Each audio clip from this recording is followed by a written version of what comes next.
talent portion nyo sa ating mga Corados.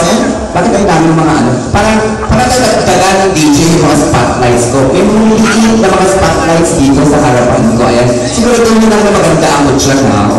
Okay? Eto na sa ating mga Corados. Ito ang kanilang talent portion na 5 points sa pinaglalabanan nila. Bibigyan ko lang sila ng 1 minuto o 2 minuto para sa kanilang talent portion. So, eto na. Hindi ka na dyan.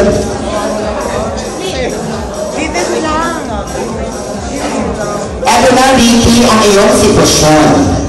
Habang sumasayaw kayo ng girlfriend mo dito sa New Insomnia Restaurant, biglang may lalaking bumalik sa GF mo. Paano mo ngayon i-handle ang ganitong sitwasyon na walang gulo?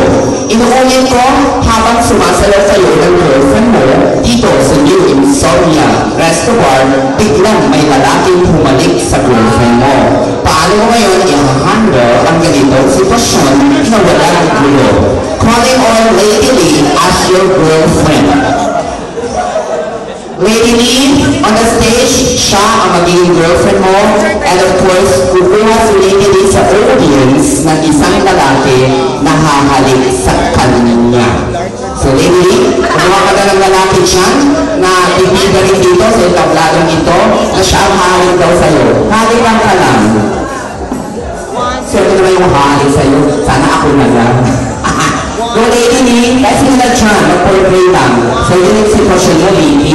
Habang sumasaya kayo ng girlfriend mo sa itabladong ito, biglang may lalaking bumalik sa GF mo. Paano mo kayo i-handle ang ganitong sitwasyon na walang gulo? Kailangan malinig ng ating mga Corados ang iyong process. So, eto na, sitwasyon mo, acting mo. Lady Lee, may nakuha ka na ba? Ang hirap ka nang dumonitorin ba itong sitwasyon? Go, magpaportray lang. Ano ka na, go! Ano ka na, kunwari lang, o tawagin mo yan, sisikat siya, kaagad. Ayan. So, eto na, sitwasyon mo, Ricky, acting mo, lights, camera, action.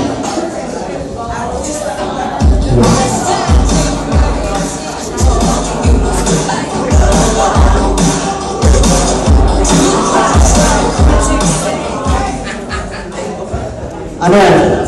Para sa liwanag mo? Ano yung sa'yo na ulan? Para sa amin yung ulan? Nakakilala ba kayo?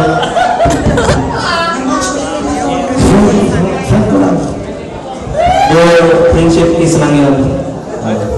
Ganun lang talaga. It's okay. Ganun lang talaga makakailan yun.